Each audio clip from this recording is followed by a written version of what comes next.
প্রথমে আসলো সার্জিসের কাছ থেকে 5 বছর, তারপরে আসলো স্বরাষ্ট্র উপদেষ্টার কাছ থেকে 5 বছর, তারপরে আসলো একজন মৌলানার কাছ থেকে, যেটা আমাদের প্রেস সচিব আবার সেটাকে শেয়ার করে বললেন না না এটা অবশ্য ঠিক হচ্ছে না, 5 বছর আমরা কেউ থাকবো না, তবে কিনা মানুষ তাই চায়। যেই ব্যক্তিটি সারা বিশ্বে সমাদৃত, সম্মানিত, বাংলাদেশকে বিশ্বের দরবারে সম্মানিত করেছেন, তিনিও কেমন জানি গোলক ধাঁধায় পড়ে যান। আমার ভীষণ শখ বাংলাদেশের প্রধানমন্ত্রীর আসনটা একবার দেখবার। প্রধান উপদেষ্টা সংস্কার প্রক্রিয়া দ্রুততর করা তাগিদ দিয়েছেন, তার মানে নির্বাচনের জন্য উনি সিরিয়াস বলা যায়। কিন্তু আপনাদের দলের স্ট্যান্ডিং কমিটির সদস্য জনাব সালাউদ্দিন সাহেব উনি বলছেন যে এই তাগিদের সাথে তিনি একমত না, উনি নির্দিষ্টভাবে ডিসেম্বরে নির্বাচন চান। এবং পরশুদিন আপনাদের সাথে ঐক্যমত্য কমিশনের বৈঠক আছে, তার আগের দিন 16 তারিখে আপনাদের সাথে প্রধান উপদেষ্টার বৈঠক আছে, সেখানে আপনারা হয়তো ওরকম দিনক্ষণ আদায় করতে পারবেন বলে কি আশা করছেন? না, আশা করছি না।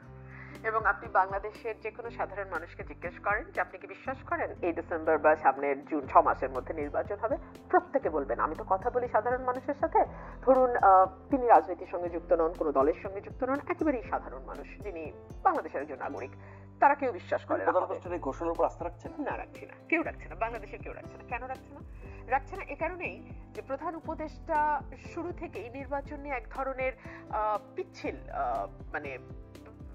পথ মানে ইয়ে করছেন, মানে দেখাচ্ছেন। উনি স্পষ্ট করে কিছু বলেন। বাংলাদেশের গ্রামগুলোর যে অবস্থা দাঁড়ায় এবং প্রত্যন্ত অঞ্চলগুলোতে যেই অবস্থা হয় সেই বর্ষাকালে, সেই সময় কি নির্বাচন হতে পারে? এবং তার আগে ঈদ, রোজা, এই দুটো ঈদ, রোজা, কোরবানি, আপনি এবং হজ, সব মিলে আপনি আমাকে বলেন। আর আপনি যদি এই ধরে নিলাম প্রকৃতি বা ঈদ, রোজা কোনো কিছুই তারা কনসিডার করলো না, জুন মিন্স জুন, আপনি আমাকে বলেন তো খুব জোরে সোরে একটা আওয়াজ আপনি শুনছেন না?